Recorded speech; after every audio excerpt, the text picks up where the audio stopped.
At exactly 8 a.m., my phone buzzed on the corner of my desk while I was sorting through a stack of delivery invoices in the small logistics office where I worked in Spokane. I almost ignored it. If I had, I might not have realized what my family was about to do until it was already too late. Instead, I glanced down at the screen and saw a message from my sister Meredith. 3 words. Don't go home today. That was the moment something inside my stomach tightened. Meredith had ignored me most of my life. She had never once cared where I spent my evenings, so why was she suddenly trying so hard to keep me away from home? The office around me was quiet except for the steady hum of the printer and the distant rumble of trucks moving along the highway outside. I opened the message again, expecting another line to appear. Nothing followed. No explanation. No warning. Just those 3 words sitting on the screen like they had been dropped there on purpose. I read them again slowly. Don't go home today. The sentence didn't feel like advice. It felt like someone trying very carefully to keep me away from something. And the harder I thought about it, the more one uncomfortable question kept pushing its way into my mind. What exactly was happening at the cabin that Meredith didn't want me to see? I opened the security camera app connected to the small wooden cabin I had inherited outside Spokane.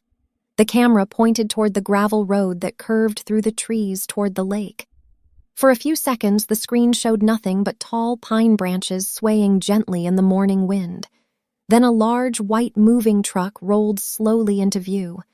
My heart skipped once as the truck continued down the narrow road toward the clearing where the cabin stood. A second vehicle followed behind it. A dark SUV I recognized immediately, my parents' SUV. That was when Meredith's message suddenly made sense. She wasn't warning me for my benefit. She was warning me because they didn't want me there.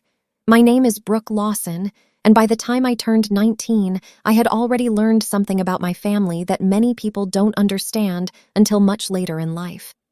In our house, silence often carried more meaning than words. My parents, Daniel Lawson and Patricia Lawson, had spent most of my childhood orbiting around my older sister Meredith like she was the center of gravity. Meredith was the one they bragged about to neighbors, confident, charismatic, destined for success. When she made mistakes, they called them learning experiences. When she caused problems, they blamed bad luck or other people.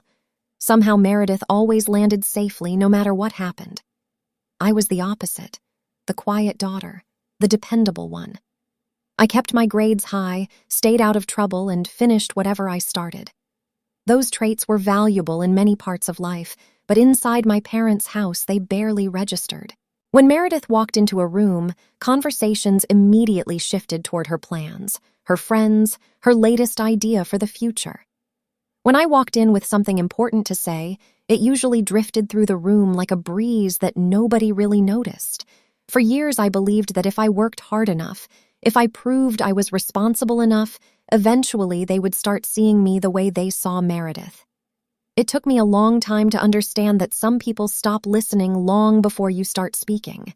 The only people who ever truly noticed the effort I put into things were my grandparents, Henry and Martha Clayton.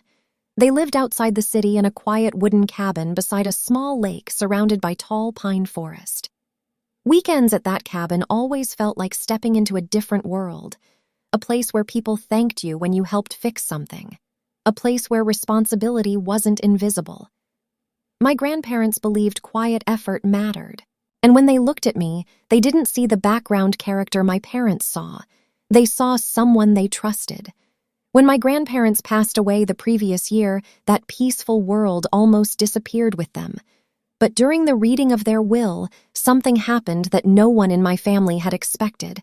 They had left everything to me, the lake cabin, the surrounding land, and the savings they had built through decades of careful work. At first, my parents and Meredith reacted with polite surprise.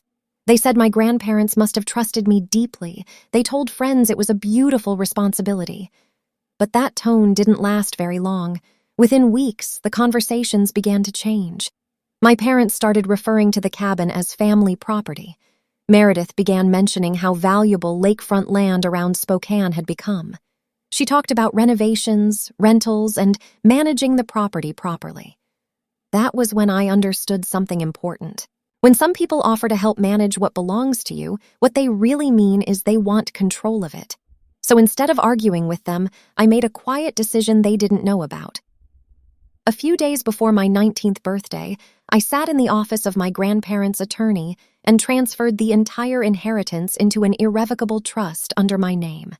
Every document, every asset, locked legally in a structure that no one else could touch without my permission. I didn't tell my parents. I didn't tell Meredith.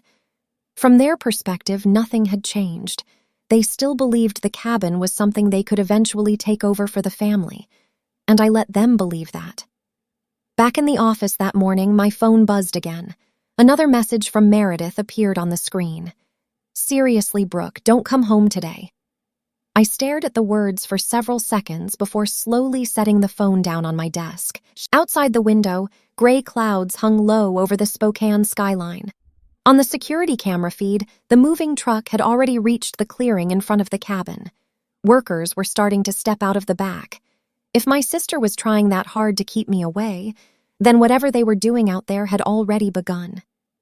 I opened my laptop and typed a short email to the attorney who had helped establish the trust, asking him to confirm that every legal filing had been recorded.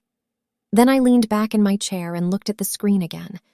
Something told me that by the time I drove home that evening, I was finally going to find out exactly why my sister didn't want me there.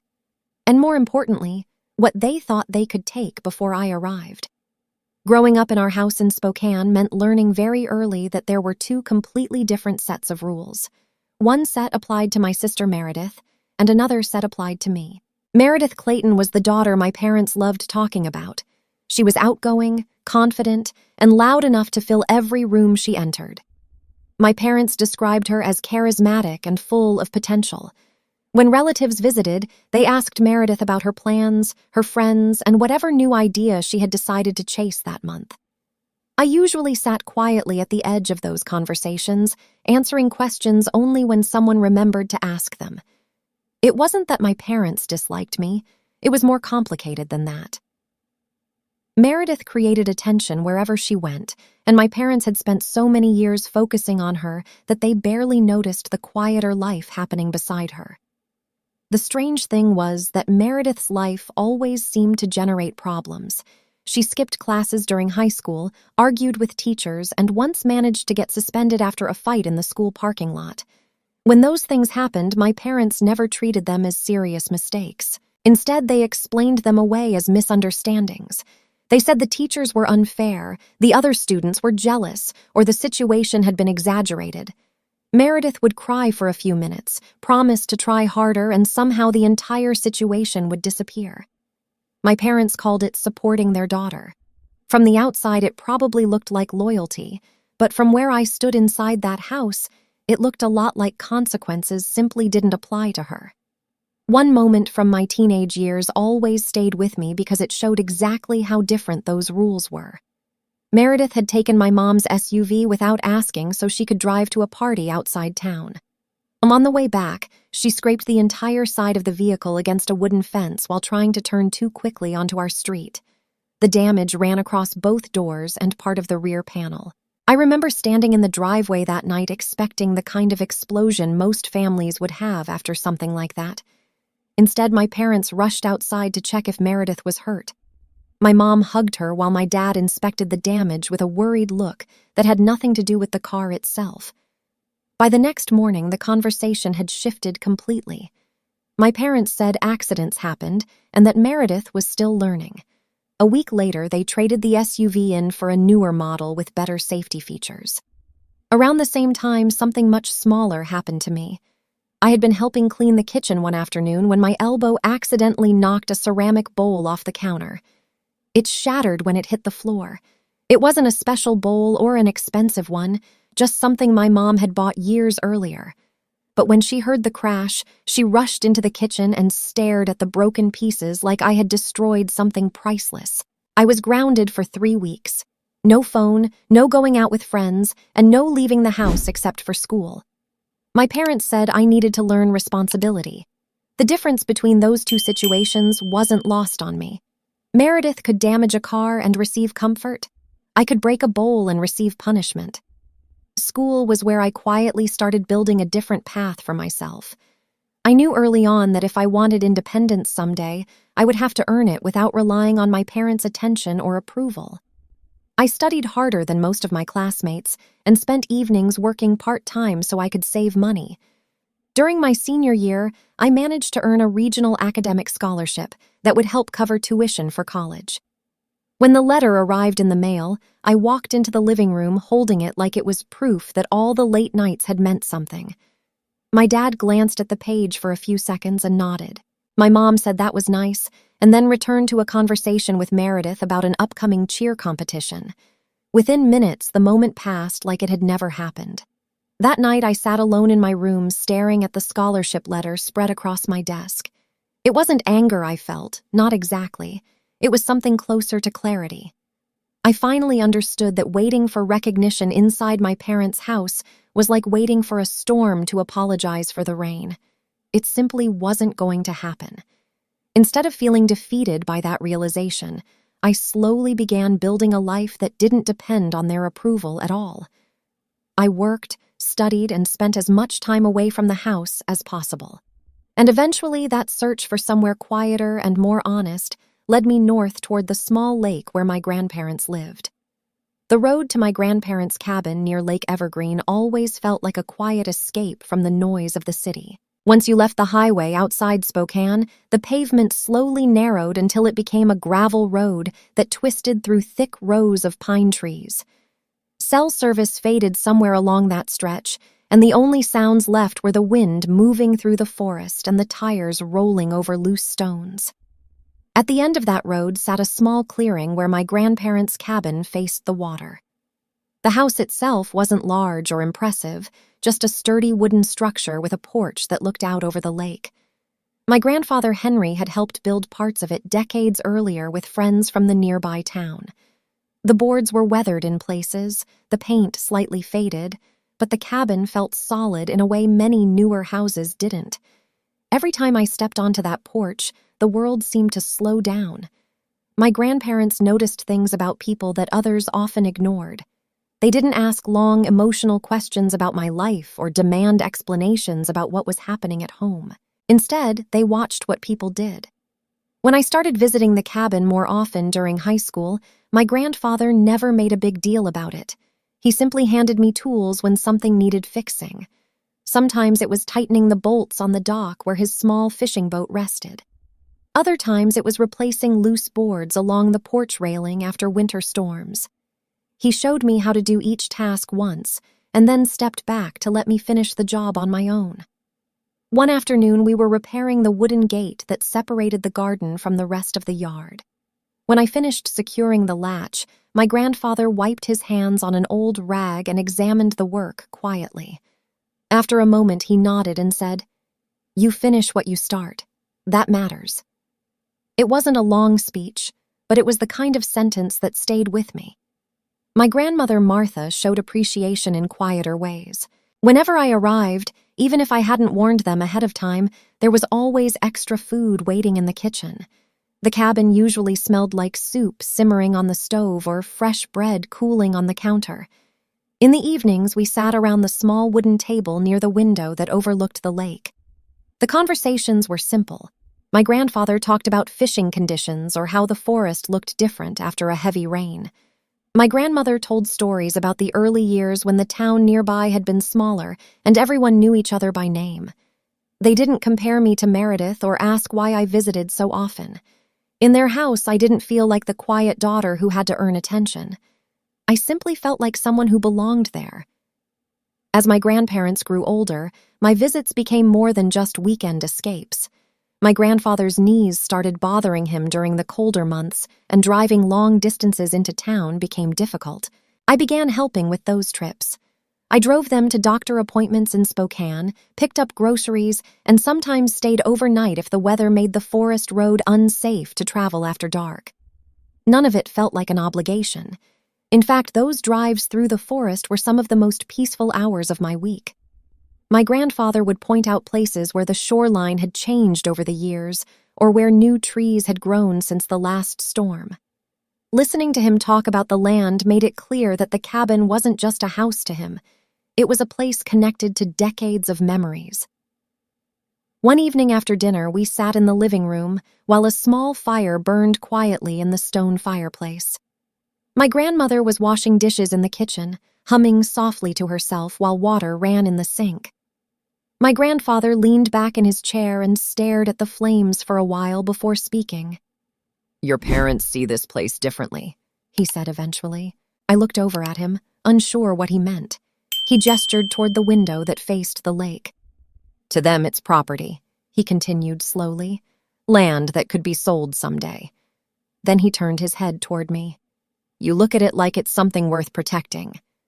The sentence hung in the air for a moment before the fire cracked loudly and broke the silence. At the time, I didn't think much about what he had said. I assumed it was just one of those thoughtful observations older people sometimes make after years of watching the world change around them. But looking back now, I realize my grandparents had been paying attention for much longer than I understood. While the rest of my family talked about opportunities and money, my grandparents were quietly noticing who actually showed up when help was needed. They saw who repaired broken railings, who drove the long road through the forest when something had to be done, and who treated the cabin like more than just numbers on paper. By the time I turned 18, those quiet observations had already shaped a decision they had made about the future of that place, a decision that would eventually change everything for our family. The year my grandparents passed away changed the rhythm of everything. My grandmother Martha died first after a quiet illness she rarely talked about, and less than a year later my grandfather Henry followed. When he was gone, the cabin by Lake Evergreen felt different in a way that was hard to describe. The porch looked the same, the dock still stretched out over the water, and the pine trees still surrounded the clearing exactly the way they always had. But the place felt as if it were waiting for someone to decide what would happen to it next. A few weeks after the funeral, my parents scheduled a meeting with my grandparents' attorney in downtown Spokane to read the will. I remember sitting at the polished wooden table in the small conference room while Meredith leaned back in her chair, scrolling through her phone like she was waiting for an appointment she didn't care about to end. My father Daniel sat across from the attorney with the calm confidence of someone who believed he already understood how the meeting would end. My mother Patricia sat beside him, occasionally whispering something to Meredith while glancing at the clock on the wall. When the attorney finally began reading the document, the tone of the room was polite but distracted. The early parts of the will listed personal belongings, small donations to local organizations, and several bank accounts that had been carefully documented. My parents barely reacted to those details, but then the attorney reached the section that described the cabin and the land surrounding Lake Evergreen. He paused briefly before continuing, adjusting his glasses as he read the next line aloud. The cabin, the acreage surrounding the lake, and the majority of my grandparents' savings were being left to me. For a moment, the entire room went silent. Meredith stopped scrolling through her phone. My father straightened in his chair as if he had just heard something he wasn't expecting. My mother blinked twice and asked the attorney to repeat the sentence to make sure she understood it correctly. He calmly read it again. The property, the land, and the savings had all been transferred to me according to the will. The explanation that followed was clear and precise. My grandparents had finalized the document several years earlier and had confirmed their decision multiple times during the planning process. There was no confusion in the language and no indication that the assets were meant to be shared. My father recovered first, leaning back again and forcing a smile that looked slightly strained. He said something about how generous my grandparents had always been and how proud they must have been of me. My mother reached over and squeezed my arm gently, telling me that it was a big responsibility, but also a beautiful gift. Meredith didn't say anything at first. She simply watched me with an expression that was difficult to read, somewhere between disbelief and quiet irritation. The meeting ended with the attorney explaining that the legal transfer of the property would take some time to finalize through county records and financial documentation. When we left the office, my parents acted supportive and calm, as if the decision had surprised them but not upset them. That calm lasted for about 2 weeks. The first hints of tension appeared during casual family dinners. My father began mentioning how complicated it could be to manage property near a lake. He talked about taxes, maintenance costs, and the unpredictable nature of land values in Washington. My mother suggested that perhaps the cabin should become a shared family retreat so everyone could enjoy it together. Meredith started sending me articles about rising real estate prices in the Spokane region and mentioning how valuable lakefront property had become over the past decade. None of the comments sounded aggressive on their own, but together they formed a pattern that slowly became impossible to ignore. Eventually, the suggestions became more direct. My father proposed placing his name on the property records so he could help manage taxes and repairs. My mother said it might be safer if the financial accounts connected to the cabin were managed through a family account instead of being left entirely in my control. Meredith began referring to the place as our cabin whenever she talked about it with friends. Every conversation ended with the same explanation. I was too young to manage something that valuable alone. Instead of arguing with them, I listened quietly and told them I would think about their suggestions. What they didn't realize was that every conversation was confirming something I had already begun to suspect. My family wasn't trying to help me protect the cabin. They were trying to gain control of it. One evening, after a particularly uncomfortable discussion about property taxes, I drove back to the cabin and sat alone on the porch, looking out across the lake. The water was completely still, reflecting the trees on the opposite shore exactly the way it had when my grandparents were alive. That was the moment I understood something simple but important. If I didn't protect the inheritance they had trusted me with, someone else would eventually take control of it. And judging by the way my family had already started talking about the cabin, I had a strong feeling about who those people would be. A few days after that quiet evening on the porch, I drove into downtown Spokane and walked into the office of the attorney who had handled my grandparents' estate.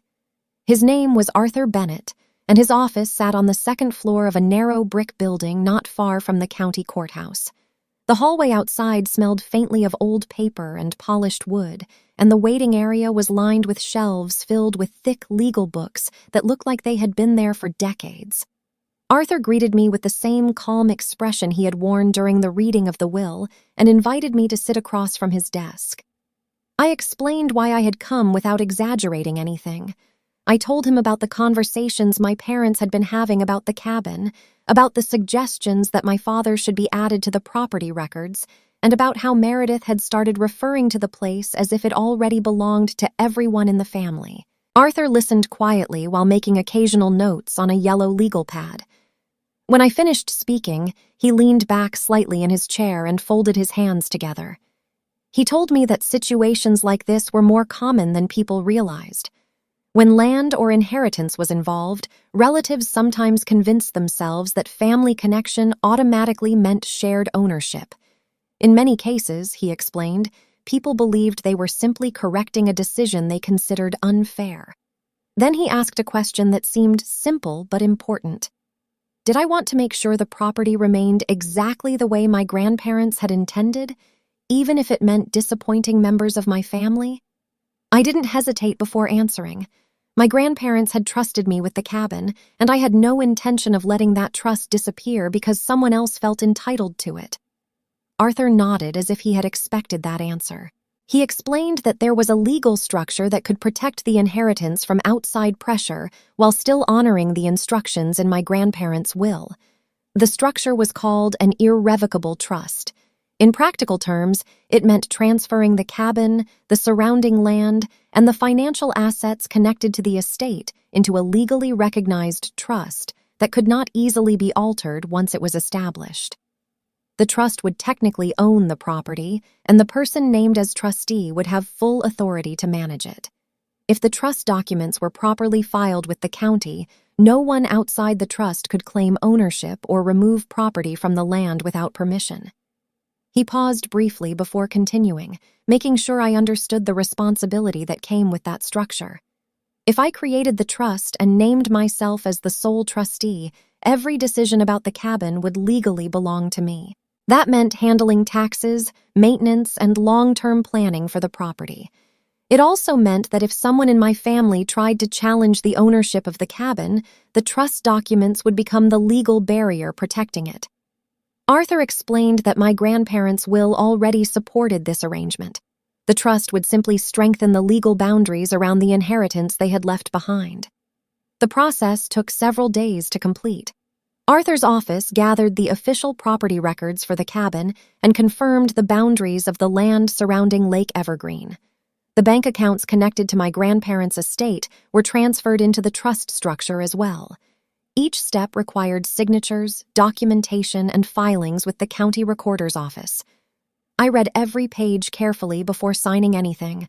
Some of the language sounded technical and complicated, but the meaning was clear. The cabin, the land, and the savings connected to them would no longer exist as simple personal assets.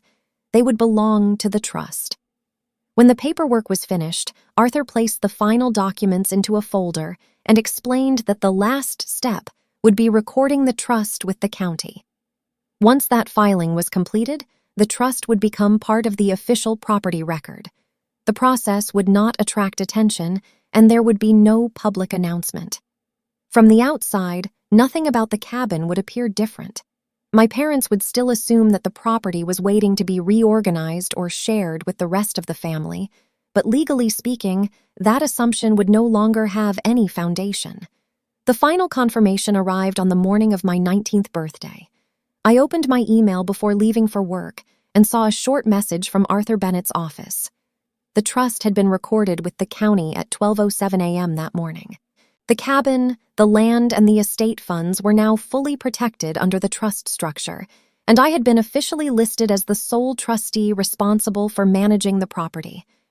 I read the message twice before closing the email and heading to work like any other morning. At that moment, nothing seemed different. My parents still believed the cabin was something they could eventually manage for the family. Meredith still talked about the place like it was waiting for her to redesign it someday. But the truth was that their opportunity to control that property had quietly ended before the sun even rose that day. A few mornings later, at exactly 8 o'clock while I was sitting at my desk, my phone buzzed with Meredith's message telling me not to go home. And by then, the legal foundation protecting the cabin had already been set in place. I left the office earlier than usual that afternoon, telling my supervisor I needed to check on something at the property outside the city. The drive north toward Lake Evergreen usually felt calm, especially once the highway faded behind rows of tall pine trees. That day the road felt different. Meredith's message from the morning kept replaying in my mind. "Don't go home today." It had sounded almost casual when I first read it, but now it felt deliberate, like someone trying to delay me long enough to finish something. The sky above Spokane was heavy with gray clouds as I turned onto the narrow forest road that eventually led to the cabin. About 15 minutes before reaching the lake, my phone buzzed with a reply from Arthur Bennett confirming that the trust documents had already been fully recorded earlier that week. The message was brief but clear. The property was legally registered under the trust, and the county records identified the trust as the official owner of the cabin and the land surrounding it. I thanked him and told him that something unusual was happening at the property. He responded quickly, saying he would meet me there. I set the phone down and continued driving through the forest, the gravel road crunching under the tires as the trees grew thicker around the clearing ahead. When the cabin finally came into view, the scene in front of it stopped me for a moment before I even stepped out of the car. A large white moving truck was parked near the porch with its back door open and a metal ramp extended toward the ground. Two men in work uniforms were carrying wooden chairs down the ramp, while another stacked cardboard boxes inside the truck. My parents' dark SUV was parked beside the cabin, and Meredith's silver car sat a few feet behind it. I stayed in the driver's seat for a second longer than usual, watching the activity unfold in front of the house that had once been the quietest place in my life. When I stepped out of the car, the sound of the truck engine mixed with the scraping of furniture being moved across the wooden floor inside the cabin. My father stood near the porch, speaking with one of the movers while pointing toward the doorway. My mother held a clipboard and directed another worker toward the kitchen entrance. Meredith stood nearby holding her phone as if she were documenting the entire operation. The first person to notice me was one of the movers walking down the ramp with a small table in his arms. He paused halfway down and looked toward my car. That movement caught my father's attention, and he turned around just as I reached the edge of the clearing. The look on his face shifted quickly from casual focus to surprise. My mother froze with the clipboard still in her hands, and Meredith slowly lowered her phone as if she had just realized her message that morning hadn't worked the way she expected. For a few seconds, none of us spoke. The only sound was the steady rumble of the truck engine and the metallic clink of the ramp shifting under the mover's feet. My father recovered first, forcing a relaxed smile as he walked toward me. He said they had decided to start organizing the cabin while I was at work because there were many things that needed attention. My mother added that the house would benefit from professional cleaning and that moving some of the furniture would make future renovations easier. Meredith crossed her arms and watched me carefully, her expression somewhere between annoyance and curiosity. I looked past them toward the open front door of the cabin. Several pieces of furniture that had belonged to my grandparents were already missing from the living room. The chairs my grandfather had repaired years earlier were stacked inside the truck, and a few boxes labeled with black marker sat near the porch railing. It was clear that this wasn't just a cleaning project. They were emptying the house. My father followed my gaze and spoke again, this time with a firmer tone. He said the property was too much responsibility for someone my age and that the family needed to manage it properly before the place began falling apart. Meredith finally stepped closer and repeated what she had texted earlier that morning. She said I should have listened to her message and stayed away for the day. Instead of answering them, I reached into my pocket and checked my phone again. A dark sedan had just turned onto the gravel road behind my car and was slowly approaching the clearing. It stopped near the edge of the driveway and two people stepped out. The first was Arthur Bennett carrying a thin leather folder under his arm. The second was a county deputy wearing a dark uniform and watching the scene with calm attention. When my father noticed them walking toward the cabin, the confidence in his expression disappeared. My mother looked from me to the deputy and back again as if the situation had suddenly become much more serious than she expected. Meredith lowered her phone completely this time, and even the movers paused their work on the ramp. In that moment, the quiet tension of the afternoon shifted. What had started as a family decision to organize the cabin was about to become something very different. Arthur Bennett walked toward the porch with the same calm, deliberate pace he had during every meeting I had seen him in before. The county deputy followed a few steps behind him, hands resting loosely near his belt while he scanned the scene around the cabin. My parents watched them approach without speaking. The movers who had been carrying furniture up the ramp slowed down, exchanging uncertain looks as if they suddenly realized the job they had been hired for might not be as simple as it first appeared. Arthur stopped beside me and gave a short nod before turning toward my father. His voice was calm and professional as he introduced himself again, explaining that he represented the legal trust connected to the property. My father gave a short laugh that sounded forced and dismissive at the same time. He said this was a family matter, and that there was no reason for an attorney or a deputy to be involved. Arthur didn't react to the tone. Instead, he opened the leather folder he had been carrying and removed several printed documents, holding them carefully so the wind coming off the lake wouldn't scatter the pages. "These are the official filings recorded with Spokane County earlier this week," he said evenly. The deputy stepped closer to review the papers while Arthur explained what they contained. The cabin, the land surrounding Lake Evergreen, and the estate accounts connected to the property had all been transferred into an irrevocable trust. The trust had been legally recorded through the county system and recognized as the official owner of the property. Arthur pointed to the section of the document that listed the trustee responsible for managing the trust. My name appeared clearly beneath that heading. My father's expression changed slowly as he looked at the papers. The confidence he had shown earlier began fading into disbelief. He insisted that the cabin had always been part of the family and that moving furniture from the house wasn't illegal. Arthur nodded politely before explaining something very simple. Ownership determines authority. Because the property belonged to the trust, Only the trustee had the legal right to authorize anyone to remove items from the cabin or occupy the land. Under Washington law, he explained, continuing to move property without that authorization could be considered unlawful.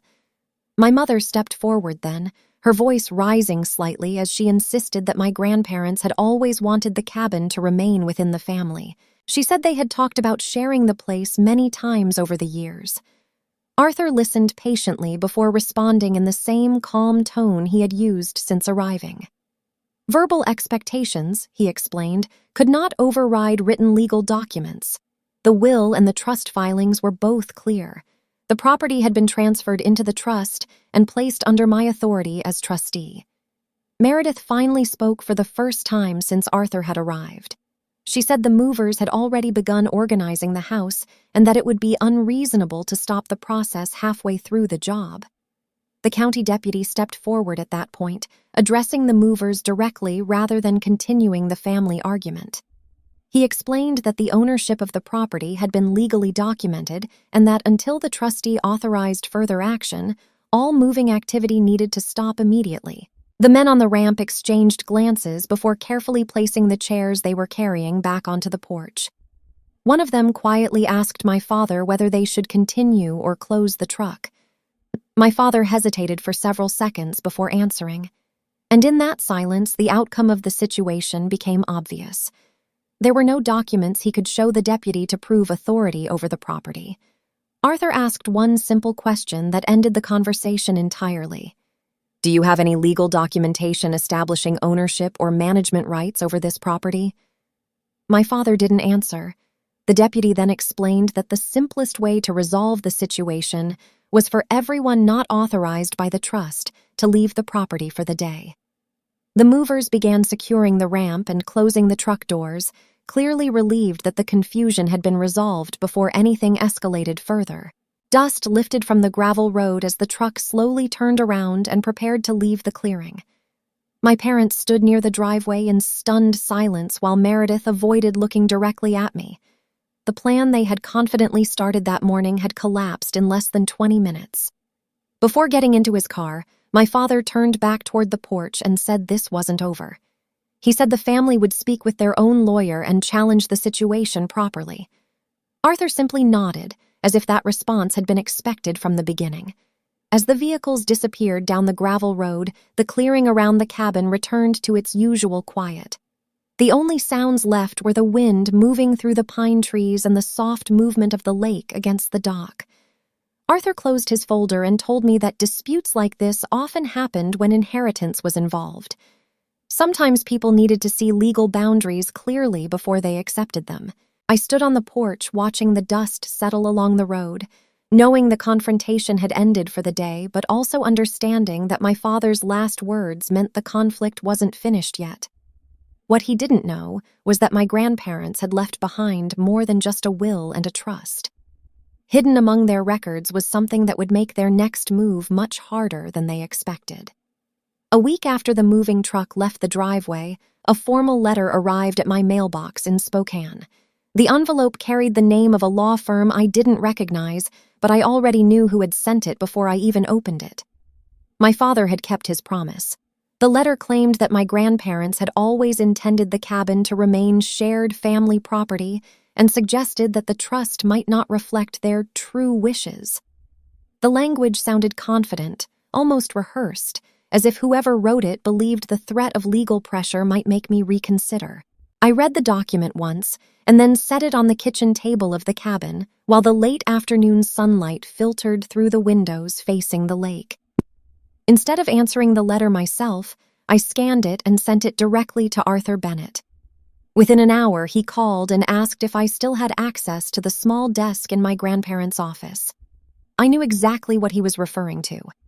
After my grandparents passed away, I had carefully organized their personal papers and placed the most important files inside a locked drawer in that desk. Arthur told me there might be something in those records that would make the situation very clear. I walked into the small room near the back of the cabin and unlocked the drawer. Inside was a brown envelope I remembered my grandmother placing there years earlier. The envelope contained several handwritten pages and a signed memorandum dated 3 years before my grandparents passed away. The pages were written in my grandfather's careful handwriting. They described conversations he and my grandmother had repeatedly had with my parents about the future of the cabin. According to those notes, my parents had suggested selling the land more than once because lakefront property in the Spokane area had become valuable. My grandparents had refused every time. In the final paragraph, my grandfather wrote something that made the entire situation unmistakably clear. He explained that the cabin should remain under the care of the person who respected the land and had consistently helped maintain it over the years. My name appeared directly beneath that statement. I brought the documents to Arthur's office the next morning. He read them slowly, then placed them beside the trust filings and the original will. Together, they formed a record that left very little room for argument. Later that afternoon, he sent a response to the law firm representing my parents. The letter included copies of the memorandum along with the legal filings that had already been recorded with the county. It explained in simple terms that the trust was valid, the will was clear, and the written notes from my grandparents confirmed the decision had been intentional. 4 days later, another letter arrived. This one was much shorter. The law firm stated that after reviewing the additional documentation, they would not be pursuing further legal action regarding the property. The claim that my grandparents intended to divide the cabin among the family could not be supported by the written record. In other words, the matter was closed. When I finished reading the letter, I stepped out onto the porch of the cabin and looked across Lake Evergreen. The water was perfectly still that evening, reflecting the trees along the opposite shore the same way it had when my grandparents used to sit in their chairs watching the sunset. The feeling that settled over me wasn't victory or revenge. It was something quieter than that. It was relief. My grandparents had trusted me to protect the place they built together, and for the first time since the moving truck had appeared in the driveway, I felt certain that trust had been honored. Life slowly returned to a peaceful rhythm after that. I repaired the loose railing along the porch and replanted the garden beds behind the house the way my grandmother had done every spring. Some mornings I walked down to the dock before sunrise and watched the fog lift from the lake while the forest slowly came to life. The cabin remained exactly what my grandparents wanted it to be, not an investment to argue over, but a place where quiet things mattered. Looking back, the strangest part of the whole situation was how calm the real solution turned out to be. There was no dramatic confrontation or emotional revenge. The outcome came from preparation, patience, and a few carefully protected documents. Sometimes the strongest response to a toxic family situation isn't anger at all. Sometimes it's simply knowing your boundaries and protecting them before anyone else has the chance to cross them. If you've ever experienced something similar, a moment when family expectations collided with legal reality, I'd really like to hear what you think. Would you have handled the situation the same way, or would you have chosen a different path? Feel free to share your thoughts in the comments because stories like this often remind us that we're not alone in navigating complicated family dynamics. And if you enjoy real-life stories about family conflict, hidden power, and the kind of quiet justice that comes from preparation instead of revenge, consider subscribing to the channel and staying with us for the next story. Thanks for being here and for listening all the way to the end. This story is fictional. Any resemblance to real people or events is purely coincidental.